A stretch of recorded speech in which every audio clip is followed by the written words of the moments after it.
Salut et bienvenue sur le podcast Game Design et Business. Aujourd'hui, on va parler de game design, mais aussi de psychologie. Je suis assez passionné en ce moment du comportement humain, du fonctionnement du cerveau, des biais cognitifs, de tout ce genre de choses. C'est vraiment passionnant et en fait, c'est vachement utile quand on fait du game design. Parce que justement, on trouve des techniques, des petites choses qui permettent de procurer ou décupler le plaisir et c'est assez intéressant d'étudier ça. Alors aujourd'hui, je vais vous parler d'une méthode que je trouve personnellement pas vraiment éthique, mais que certains jeux utilisent pour augmenter l'engagement des joueurs de façon artificielle. Et cette méthode se base sur une étude scientifique qui a été faite par un certain Bruce Frederick Skinner, qui a inventé un dispositif expérimental au début des années 1930 dans le but d'étudier les mécanismes de conditionnement. Vous allez me dire, qu'est-ce que c'est que le conditionnement? Alors en fait, être conditionné, c'est être soumis à une influence externe qui guide et détermine un comportement. Pour étudier ça, Skinner a créé une boîte, d'ailleurs qui s'appelle maintenant la boîte de Skinner.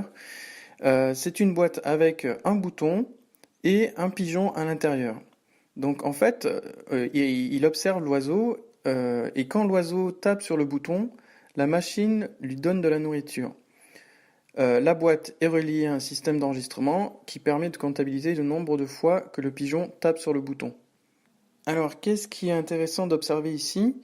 Alors c'est que appuyer sur un bouton, c'est un comportement actif. Ce n'est donc pas une réaction automatique à un stimuli, comme pourrait l'être par exemple le fait de fermer les yeux lorsqu'on a une bourrasque de vent qui nous arrive dessus, mais ça nous demande de faire un choix, de prendre une décision. Donc évidemment, quand une bourrasque de vent arrive en pleine figure, on ne se pose pas la question est-ce que je garde les yeux ouverts ou est-ce que je les ferme. Alors, si Skinner pouvait montrer qu'il pouvait changer la fréquence de picotement du pigeon, il pouvait alors démontrer qu'il pouvait les conditionner à faire un choix spécifique. Et c'est ce qu'on appelle maintenant le conditionnement opérant. À travers ces observations, Skinner a identifié deux éléments qu'il a nommés donc le renforcement et la punition. Nous, on va s'intéresser au renforcement positif. Donc c'est quoi? C'est un système qui tend à faire augmenter la probabilité d'apparition d'un comportement à la suite d'une récompense. Ouais, c'est une définition, donc c'est un peu long et compliqué. En d'autres mots, c'est une des méthodes qu'on utilise pour le dressage. Donc vous comprenez pourquoi ça devient sensible quand on applique ça à un jeu. Et maintenant, voici deux parties de ces découvertes assez incroyables. Un, c'est que ça marche sur les humains. Il suffit de regarder comment on se comporte devant une machine à sous. Et deuxième point, simplement récompenser quelqu'un de façon régulière à faire une action n'est pas la meilleure manière pour le maintenir à faire cette action. La meilleure méthode, c'est de récompenser la personne de façon aléatoire ou même après un certain temps. Ça, c'est ce qui fonctionne le mieux. C'est ce qui est de plus loin le plus efficace pour conditionner quelqu'un à répéter une action. Skinner démontre aussi que les récompenses basées sur des besoins primaires comme l'eau, la nourriture, etc. ont leurs effets qui diminuent une fois que la personne arrive à satiété. Donc pour contourner ça, on a des renforceurs secondaires, c'est-à-dire des choses du domaine en dehors du domaine biologique, comme l'argent ou même l'approbation sociale. Ces choses n'atteignent généralement pas de point de satiété. Alors comment ça s'applique du côté du game design? Alors on va prendre un exemple des jeux qui justement utilisent ce système-là. Après un certain temps, ces jeux deviennent moins fun parce que ils sont clairement construits sur une planification de récompenses et le concept complet de ces jeux est de vous conditionner à répéter continuellement une action qui a depuis longtemps perdu toute sa fraîcheur et qui maintenant même est devenue fastidieuse. On peut imaginer ce qu'on appelle dans le domaine du RPG du grinding, c'est qu'on va tuer des monstres pour avoir des pièces d'or et puis s'acheter d'autres trucs. Et on fait tout ça sans forcément ressentir du plaisir à jouer. Et c'est à ce moment-là qu'on est donc dans ce qu'on appelle le conditionnement opérant. Alors attention toutefois à ne pas confondre être accro, addict à quelque chose et être conditionné à faire une action. Ce sont vraiment deux choses différentes. Alors je vais vous donner quelques petites définitions pour voir à quel point c'est différent. Alors être addict, c'est avoir une envie répétée et irrépressible de faire quelque chose malgré les efforts qu'on met à tenter de l'arrêter.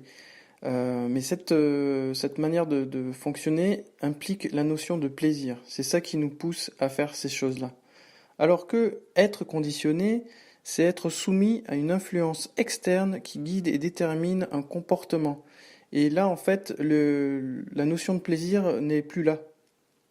Et je vous parlais au début que en fait, cette méthode est censée augmenter l'engagement du joueur sur un jeu, donc le faire jouer plus. Mais là, je vous donne encore deux autres définitions pour bien comprendre que ce n'est pas le cas. Être engagé, c'est se sentir investi et déterminé à accomplir quelque chose. Donc c'est une façon de faire active. Alors que dans le cas du conditionnement, on est plutôt compulsif. On fait quelque chose de façon automatique. Alors quel est le problème réel avec les jeux qui font ça? Le problème, c'est que c'est une manière paresseuse et pas chère de faire croire aux joueurs qu'ils aiment votre produit.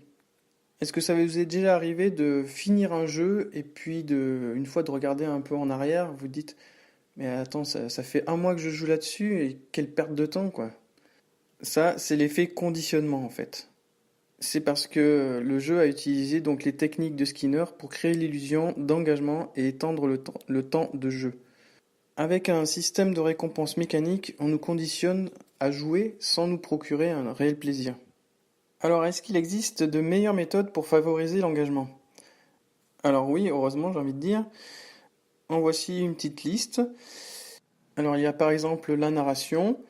Tout le monde aime les histoires et un bon moyen d'engager les joueurs est de raconter une histoire à travers votre jeu. Ensuite, il y a par exemple la maîtrise. Donc la maîtrise, c'est quoi? C'est les joueurs peuvent être engagés en leur donnant l'opportunité de maîtriser une compétence et ensuite de l'utiliser.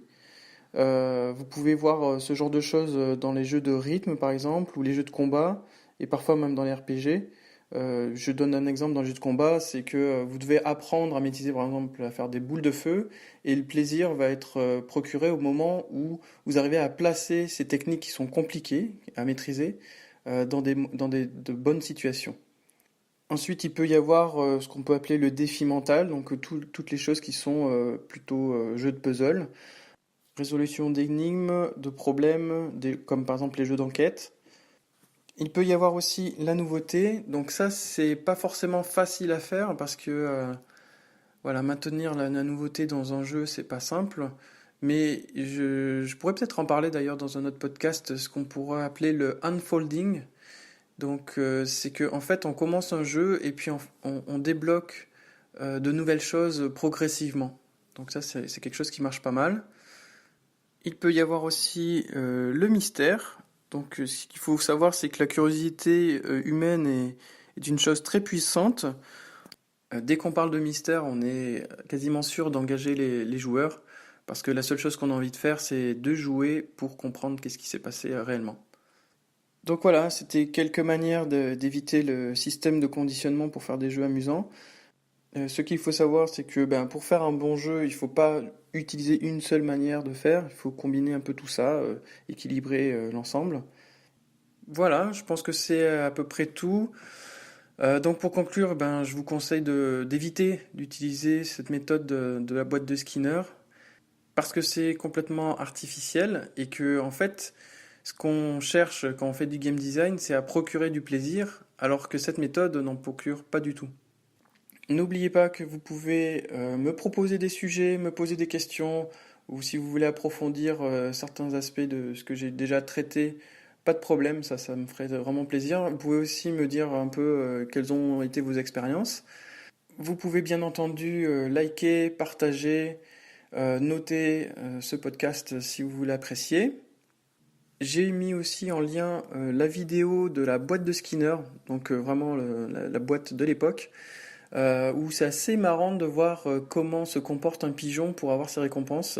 Donc on le voit au début picorer sur un bouton, mais à un moment il fait même un tour sur lui-même parce que c'est ce qu'on lui demande de faire avec juste un signal visuel. Et ouais, c'est assez bluffant quand même. Merci d'avoir écouté jusqu'au bout et à la semaine prochaine.